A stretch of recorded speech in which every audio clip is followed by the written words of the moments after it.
지난 시간에는 헤롯의 생일 잔치와 예수님의 오병이어 잔치를 세 가지 포인트로 비교해 보았습니다. 헤롯의 생일 잔치는 아무나 들어갈 수 없는 요새에서 열렸습니다. 이 잔치는 헤로디아의 저기로 치밀하게 기획이 되었죠. 초대 손님 명단이 작성되었고 공주의 춤이 준비되었습니다. 잔치에 흥이 잔뜩 오르자 권력 가시가 드러납니다. 세례 요한을 죽이라. 이 명령으로 세례 요한의 머리가 식탁 위에 올려졌습니다. 이 헤롯의 잔치는 우리가 영화에서 많이 봤던 장면입니다. 고급 호텔이나 고가의 저택, 요트에서 열리는 파티 같은 것이죠. 거기에는 고급 와인이나 샴페인, 고가의 음식이 절비합니다. 참석자들은 정치인, 경제인, 법조인, 연예인 등 초대권을 가진 사람들입니다. 그들은 거기서 자신의 인맥과 영향력을 과시합니다. 이름이 아닌 직함, 회장님, 대표님, 박사님 등 타이틀을 강조하죠. 또 누구누구와 가까운 사이다, 어떤 고위층과 함께 일한다, 어느 학교 출신이다, 이런 식으로 인맥을 강조합니다. 권력 센 사람 주위로 사람들이 모이고 그 사람을 중심으로 대화가 이루어집니다. 거기서 누구를 제끼기도 하고 누구에게 일감을 몰아주기도 합니다. 이것이 헤롯의 잔치입니다. 이에 비해서 예수님의 오병이어 잔치는 누구나 들어갈 수 있는 빈들에서 열렸습니다. 이 잔치는 예수님의 불쌍히 여기심으로 시작되었죠. 예수님은 오병이어로 5,000인분의 식사를 준비하시며 제자들에게 명령하십니다. 너희들이 먹을 것을 주라. 이 명령으로 사도들이 직접 서빙을 합니다. 오병이어로 모든 사람들이 배불리 먹고 12강주리가 남았습니다. 이 예수님의 잔치는 교회 예배에서 봤던 장면이죠. 예배의 자리는 누구에게나 열려 있습니다. 초대권이나 입장권이 별도로 필요하지 않습니다. 가난한 사람, 병든 사람, 남녀노소 불문하고 누구나 참여할 수 있습니다. 무엇보다도 그 예배의 자리에는 생명의 떡이신 예수 그리스도가 충만히 공급됩니다. 설교를 통해서, 소모임을 통해서 섬김과 돌봄을 경험합니다. 이 두 잔치를 비교해 보면 헤롯의 생일 잔치는 세상의 쾌락과 권력을 가시하는 죽음의 자리라는 것을 알 수 있고요. 반면에 예수님의 오병이어 잔치는 나눔과 섬김과 긍휼을 경험하는 생명을 낳는 자리임을 알 수 있습니다. 우리가 이제 한번 좀 솔직해져 보면 좋겠습니다. 교회 여러분은 이 두 잔치 중에서 어느 잔치에 더 큰 메리트를 느끼십니까? 헤롯의 잔치에 참여하길 원하십니까? 아니면 예수님의 잔치에 참여하길 원하십니까? 대부분의 사람들은 헤롯의 잔치에 참여하길 원합니다. 그 자리에 참여해야 성공할 수 있기 때문이죠. 아니, 그 자리는 성공한 사람들만 참여하는 잔치 자리입니다. 우리가 공부하고 스펙을 쌓고 인맥을 관리하는 이유가 무엇입니까? 헤롯의 잔치에 참여하기 위함이 아닙니까? 그러나 이 헤롯 잔치의 초대권을 얻기가 여간 어려운 일이 아닙니다. 제 친구 중에 사업하는 친구가 있습니다. 이 친구는 대기업의 1차 밴드인 어느 중소기업 평사원으로 입사했습니다. 20년 가까이 일하면서 사원에서 대리, 과장, 차장, 부장을 거쳐서 그 회사에서 최연소 이사가 되었습니다. 회사 전체를 컨트롤했죠. 회사에서 그랜저도 받고 법인카드를 마음껏 사용하는 등 각종 혜택을 받았습니다. 그럼에도 불구하고 이 친구는 불만이 있었습니다. 그게 뭐냐면 그 회사 사장이 직원의 최고 연봉액을 제한한다는 것이었죠. 제 친구는 연봉을 한 2억쯤 받고 싶어 했습니다.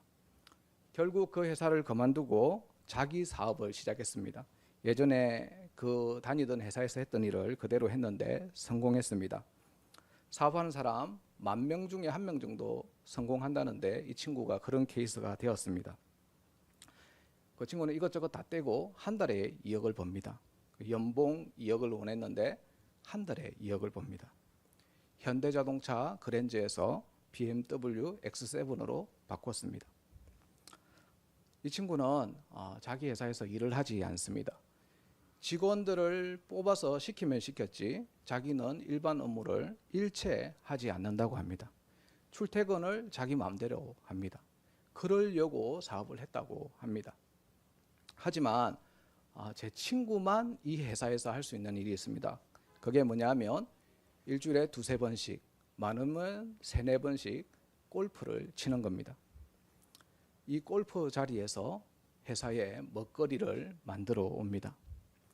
왜 이런 이야기를 하냐면 아무나 그 골프 모임에 참여할 수 없다는 거지요. 거기에 참여할 수만 있으면 사업은 쉽게 풀릴 겁니다. 거기서 서로 챙김을 주고 받습니다. 사람들이 그 잔치 차리에 참여하기 위해서 얼마나 고생하고 애쓰고 수고하는지 모릅니다. 그러나 예배 모임에 참여하길 어떻게 생각합니까? 예배 참여를 그렇게 소망하지 않습니다. 오늘 이 자리에 모인 사람 숫자만 봐도 알 수 있죠. 헤롯 잔치보다 예수님의 잔치가 메리트가 없다는 반증이 아닐까요? 헤롯 잔치를 동경하던 그 무리들은 소문으로만 듣던 예수님을 만납니다. 예수님의 능력이 가히 압도적이었죠. 떡 5개와 보리떡 2마리로 5,000명을 먹인다는 걸 눈앞에서 직접 보았습니다. 그때 머릿속으로 이런 생각이 번뜩였을 겁니다. 예수님이라면 나의 신분을 급상승시킬 수 있겠다. 판을 바꿀 기회가 보인 것이죠. 어떻게 해요? 내가 권력의 중심부로 가기 힘들면 권력의 중심을 바꿔버리면 됩니다. 헤롯을 내려 앉히고 그 자리에 예수님이라는 사람을 앉히면 되는 겁니다. 예수님이 왕이 되는 순간 나도 권력의 중심부에 우뚝 서게 되는 것이죠. 그래서 예수님을 왕 삼고자 한 것입니다. 요한복음 6장 15절에 이 말씀이 기록되어 있습니다. 예수께서 그들이 와서 자기를 억지로 붙들어 임금으로 삼으려는 줄 아시고, 그들은 예수님을 헤롯의 압제에서 해방할 정치적 메시아로 생각했습니다. 로마 군인을 몰아낼 군사적 메시아로 생각했습니다. 밥 문제를 해결할 경제적 메시아로 생각했습니다. 그들에게 예수님은 단순히 영혼의 구원자라기보다는 물질적이고 현세적인 필요를 채워줄 군사적, 정치적, 경제적 구원자였던 것이죠. 예수님을 통한 신분 상승을 기대하며 예수님을 임금 삼으려고 했다는 말입니다. 예수님은 무리들의 이런 생각을 간파하셨습니다. 그리고는 이상한 행동을 하십니다. 첫 번째 예수님의 이상한 행동은 45절에 기록되어 있습니다. 이게 이제 오병이어 잔치에 뒷정리를 해야 될 시간이 왔습니다. 그런데 이 뒷마무리가 이상하다는 겁니다. 예수님이 평소와 같지 않는 모습을 보입니다. 45절을 한번 볼까요? 예수께서 즉시 제자들을 재촉하사 자기가 무리를 보내는 동안에 배 타고 앞서 건너편 베세다로 가게 하시고, 예수님이 제자들에게 내가 뒷마무리 할 테니까 너희는 빨리 떠나라, 이렇게 말한 겁니다. 예수님이 제자들을 재촉하시는 장면이죠. 무리들을 서둘러 돌려 보냅니다. 예수님의 이 평소 성품과는 어울리지 않는 조급함이 보입니다. 우리 교회가 다음 주에 운동회를 합니다. 이 운동회를 마치면 누군가는 뒷정리를 하겠죠. 누군가는 제일 마지막까지 남아 있을 겁니다. 그런데 만약에 다음 주일날 담임 목사님이 행사를 마치자마자 교인들을 빨리 재촉하면서 빨리 집으로 가라고 한다면 어떨까요? 담임 목사님이 뒷마무리는 나 혼자 다 할 테니까 다들 빨리 돌아가십시오 라고 등을 떠민다면 어떨까요? 한번 상상해 보십시오. 만약 그런 일이 벌어진다면 교인들이 이거는 분명히 뭔가 무슨 일이 있다라고 생각할 것입니다. 예수님은 무리들이 자신을 임금 삼으려 한다는 것을 간파하셨습니다. 무리들로부터 제자들이 충동질 당할 우려가 있음을 직감하신 겁니다. 마가복음 10장 35절 이하를 한번 보십시오. 제자들도 무리들과 별반 다르지 않음이 나타납니다. 예수님께 인사청탁이 들어왔습니다. 야고보와 요한이 선수를 쳐서 인사청탁을 했습니다. 이 말씀을 각색하면 이런 겁니다. 예수님 왕이 되십시오. 그리고 예수님도 헤롯처럼 잔치를 여십시오. 그때 저와 제 동생을 거기에 초대해 주시고 제일 높은 자리에 앉혀 주십시오 라는 말입니다. 야고보와 요한의 말을 들은 다른 제자들이 분노했죠. 41절에 나옵니다. 나머지 제자가 불같이 화를 냈습니다. 아마도 베드로가 제일 화를 냈겠죠. 예수님의 수제자 베드로는 내심 자기가 가장 높은 자리에 앉을 거라고 생각하지 않았을까요? 야고보와 요한에게 그만 선수를 빼앗겼으니까 얼마나 화가 났겠습니까? 예수님에 대한 이해가 제자들이나 무리들이나 별반 다르지 않다는 걸 볼 수 있습니다. 그래서 예수님이 제자들을 무리들로부터 급히 분리시키는 겁니다. 제자들을 배에 태워 그 자리를 떠나게 하십니다. 이때 등 떠밀려서 가는 제자들의 기분이 어땠을까요? 대단히 아쉬웠겠죠. 좋은 기회를 놓쳤다. 다음 기회에 다시 예수님께 말을 꺼내야 되겠다. 이런 생각을 아마 했을 겁니다. 예수님이 제자들을 재촉하시는 이유를 다른 측면에서 다시 한번 살펴보겠습니다. 요한복음에 의하면 오병이어의 기적은 6월절에 일어났습니다. 6월절이 어떤 날입니까? 출애굽 사건을 기억하는 날입니다. 오병이어 기적이 6월절에 일어났다는 건 오병이어, 그러니까 떡과 물고기가 6월절 음식임을 의미합니다. 6월절 음식을 어떻게 먹어야 합니까? 급하게 먹어야 하죠. 왜냐하면 애굽 땅을 하루 빨리 떠나야 하기 때문입니다. 전쟁 중에 피난 가듯이 떠나야 합니다. 그러니까 음식 맛을 느낄 여유가 없었습니다. 6월절 음식을 먹은 이스라엘 백성은 출애굽을 위해서 홍해 쪽으로 급하게 내달려야 합니다. 오늘 본문에는 이 출애굽 사건에 쓰인 단어들이 고스란히 드러나 있습니다. 본문 47절부터 52절 한번 띄워 주십시오. 여기에 노란색으로 표시된 단어들은 모두 출애굽기 14장의 홍해 사건에서 그대로 나타나는 단어입니다. 이 강조된 표시를 한번 보십시오. 제가 이 노란색 단어들로 출애굽 이야기를 한번 해보겠습니다. 47절 출애굽 때 이스라엘 자손이 마른 땅 뭇을 밟고 바다 가운데를 건넜습니다. 48절 모세가 지팡이를 들고 손을 바다 위로 내밀었더니 밤새도록 동풍, 그러니까 바람이 불어서 바다가 갈라졌습니다. 모세가 다시 바다 위로 손을 내밀었더니 새벽 밤 사경쯤에 바다의 힘이 다시 회복되었습니다. 49절과 50절입니다. 모세가 말합니다. 너희는 두려워 말고 가만히 서서 여호와께서 오늘 너희를 위하여 행하시는 구원을 보라. 51절 52절입니다. 하나님께서 바로와 애굽 사람들의 마음을 완악하게 하셨죠. 그로 인해서 애굽 군대가 하나님께서 일으킨 바람이 그치자 바다에 수장되고 말았습니다. 이 말씀이 뭘 말합니까?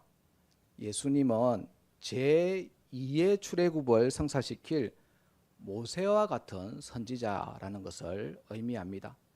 제자들은 예수님의 지시를 따라서 그 자리를 급히 떠나야 합니다. 억지로라도 그 자리를 떠나야 합니다. 이스라엘 백성이 애굽을 떠나기 싫어했는데 억지로 홍해로 내몰리는 모습과 오늘 본문이 아주 흡사하지 않습니까? 6월절은 계절적으로 봄입니다. 봄철 갈릴리 호수에는 동풍이 붑니다. 예수님께서 제자들에게 베세다로 가라라는 건 동쪽으로 가라는 말입니다. 동쪽으로 가는 배에 동풍은 역풍이죠. 그러니까 가기 싫은데 억지로 가고 있는 상황을 묘사한 것 같습니다. 억지로 가다 보니까 고난이 밀려옵니다. 어느 순간에 동풍이 돌풍으로 변합니다. 제자들은 풍랑에 휩싸여서 바람이 부는 대로 떠내려 갈 수밖에 없는 처지가 되었습니다. 이때 예수님은 무태서 제자들이 힘겹게 노젓는 것을 지켜보시고 계십니다. 제자들의 고난을 한참 동안 지켜봤습니다.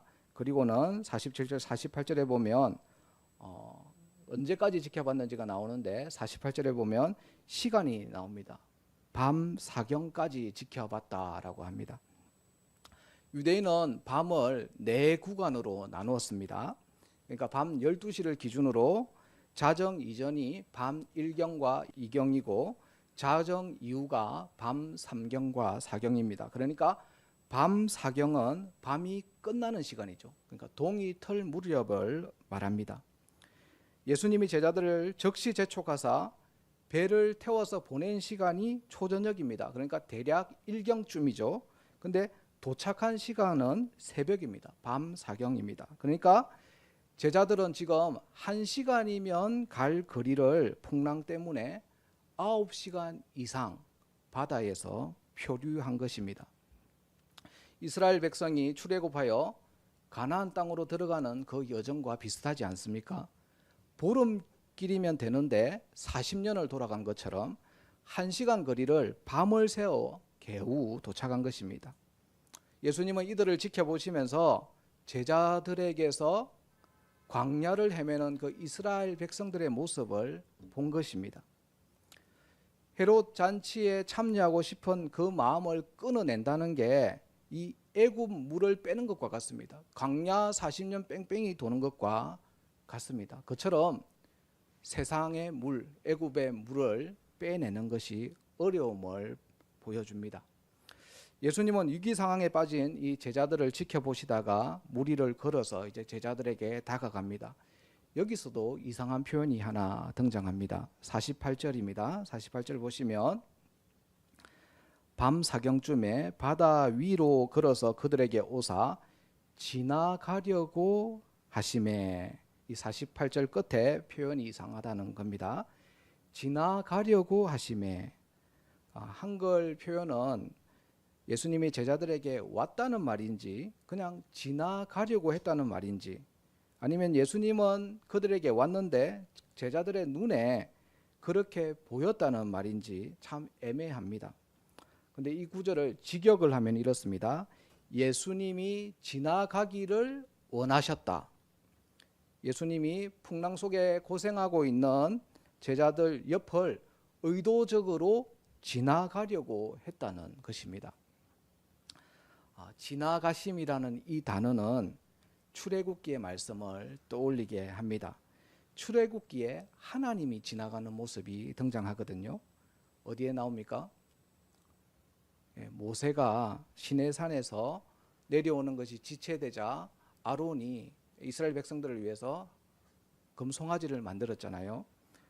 아론이 금송아지를 만들었으니까 하나님께서 그걸 보고 진노하셨습니다. 이제 이스라엘 백성들과 함께하지 않겠다라고 말씀하셨습니다. 그 말씀을 듣자 모세는 하나님께 애원복원하면서 말씀을 거두어 달라고 합니다. 이 하나님이 말씀을 돌이키겠다고 하시죠. 하나님께서 이렇게 말씀하셨음에도 불구하고 모세는 두려워했습니다. 그래서 하나님께 하나님의 영광을 보여주시길 원합니다 라고 이렇게 부탁을 합니다. 그때 하나님께서 하신 말씀이 출애굽기 33장 19절 이하의 말씀입니다. 출애굽기 33장에 보시면 이 지나가다라는 단어들이 등장합니다. 이 지나감은, 여기서 지나감은 하나님의 영광을 인간에게 보여주시는 방법입니다. 모세에게 용기를 주시는 하나님의 방법이라는 것입니다. 위기 상황에서 위기의 순간 하나님이 모세와 함께 하신다는 것을 보여주십니다. 그 단어가 뭐냐면 지나간다라는 단어입니다. 마찬가지로 예수님이 지금 지나가십니다. 제자들은 지나가시는 예수님을 보면서 유령이다라고 소리를 지릅니다. 여기서 이 유령이라는 표시는 귀신을 봤다 그런 말이 아닙니다. 예수님을 신적인 존재, 하나님으로 알아차렸다라는 말입니다. 그러니까 제자들이 위기 상황에서 삼위일체의 흔적을 지금 목격한 것입니다. 49절 50절 한번 보십시오. 제자들이 소리를 지르니까 예수님이 이렇게 말합니다. 안심하라 내니 두려워 마라. 여기에 이 내니라는 헬라어는 에고에이미입니다.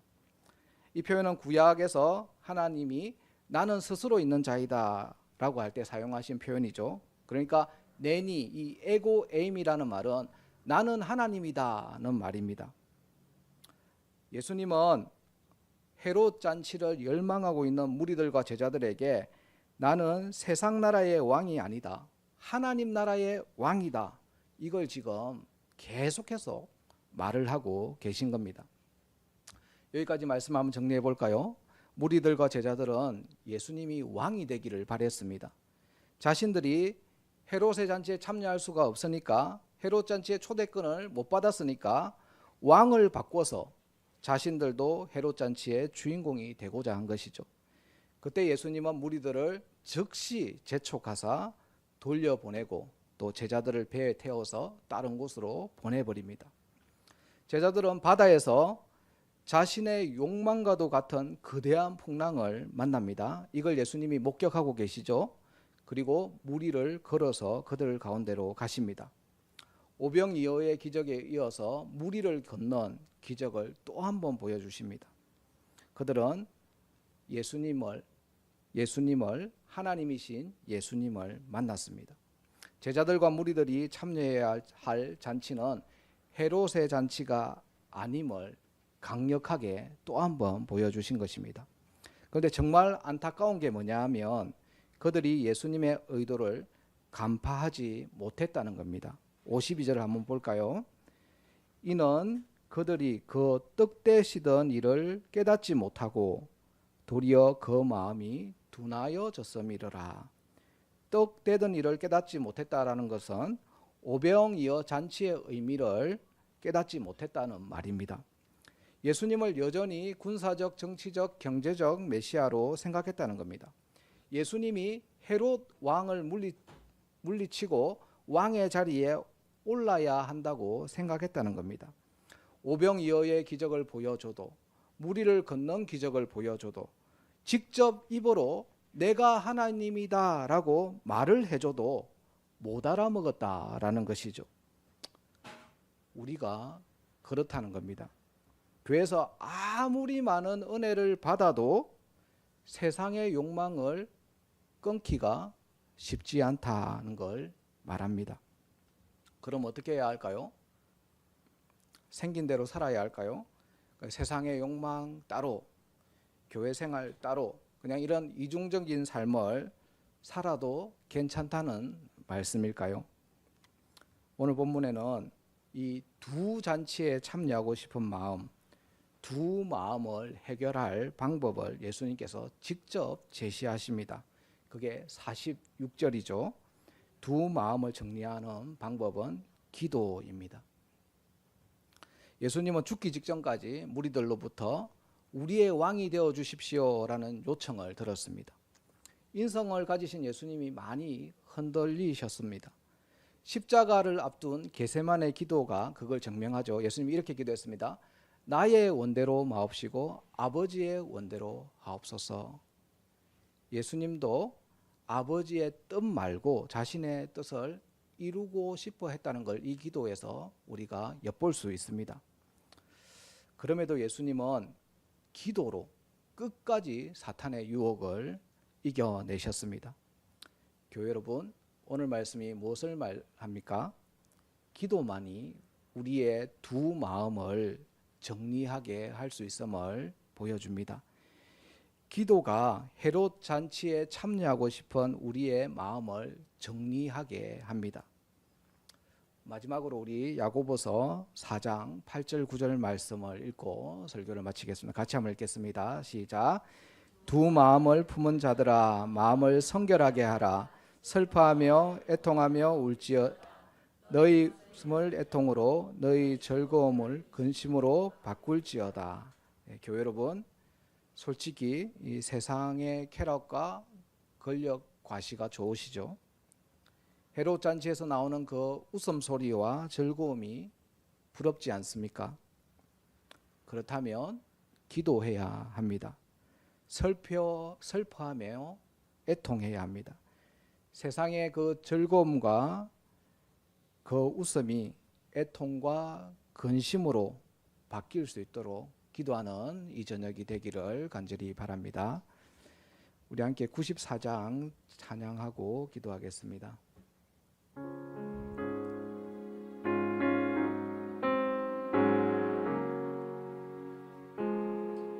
주 예수보다 더 귀한 것은 없네. 이 세상 부귀와 바꿀 수 없네. 영죽은 내 대신 돌아가신 그 놀라운 사랑 잊지 못해. 세상 즐거움 다 버리고 세상 자랑도 버렸네. 주 예수보다 더 귀한 것은 없네. 예수 밖에는 없네. 주 예수보다 더 귀한 것은 없네. 이 세상 명예와 바꿀 수 없네.